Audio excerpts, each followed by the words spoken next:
Welcome to Spark Rugby League. We're going to talk about now the NRL Grand Final at the weekend just gone. A lot of controversy surrounding it, a lot of hype before it, obviously the English boys being involved. I'll come to you first on this, Trev, being our Australian correspondent. What did you make of the game, and particularly the big calls that seemed to go against the Raiders? Yeah, no, definitely. I thought the game overall was a great game. Obviously, the two main calls that people have been talking about, and they'll probably never get over it, was one, the trainer being on the field, and two, the 6 again call. Obviously, the trainer on the field, the rule does allow the trainers to be on the field when their team's in possession. It was just unlucky, the ball went back and hit him, and the attacking team is deemed as the team who has the territorial advantage. So obviously, that was the Roosters, so they got the scrum feed. And unfortunately, that's the rule. And we all remember what happened in State of Origin a few years ago with the streaker. Yeah. No different. So the NRL didn't change the rule then, so why change it now and keep it the way it is? Obviously, the 6 again, I actually feel sorry for the referees in this case. Because either way, if Canberra got the ball and scored, everyone was saying Tedesco didn't touch the ball. So the Roosters got screwed. Obviously, yes, he made a mistake by waving 6 again in the first place. He shouldn't have done that. Did it hurt Canberra? Oh, of course it did, because they probably could have put a kick in instead of taking a tackle. But am I going to say it cost them the game? No, it didn't. No. Because they had ample chances to score. You know, where Lula had an unmarked Rapana on the outside of him. Hogged it for too long, threw the ball forward. Yeah. You know, they had their chances to win when Cronk was in the bin. So, at the end of the day, people say the better team lost, but people need to remember defence is a big part of our game, and the Roosters showed why they were the champion team with their defence and deserved to win. I think that's very well summed up.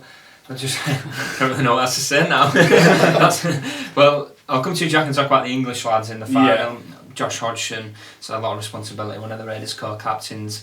Bateman and Whitehead all had good games, but ultimately fell short. But I just want to talk about John Bateman in particular, actually, because what a first season he's had. I mean, I remember putting a poll out actually on our Facebook page, and it would be, will John Bateman be a success in the NRL? And no outweighed yes, and I was like, well, we'll wait and see. And I think it's fair to say that John Bateman has proved a lot of people wrong with what he's done there. Without a doubt. I mean, I don't know if I voted on that poll, but I was definitely probably in favour of the no, because as much as he'd always been a great player in the Super League and he'd won stuff with Wigan and he was always the standout man at Bradford, I didn't think he'd be able to match that physicality in the NRL that is much higher than in Super League. Yeah. But he's taken to it like a duck to water. He really, really has.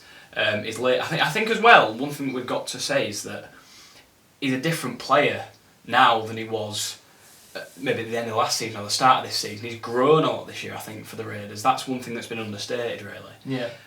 You know, his footwork near the line, his vision, his ability to hit the line is so much better than it was. And I think that, you know, partly you can probably say is to do with his coach, Ricky Stewart, and how he's coached him.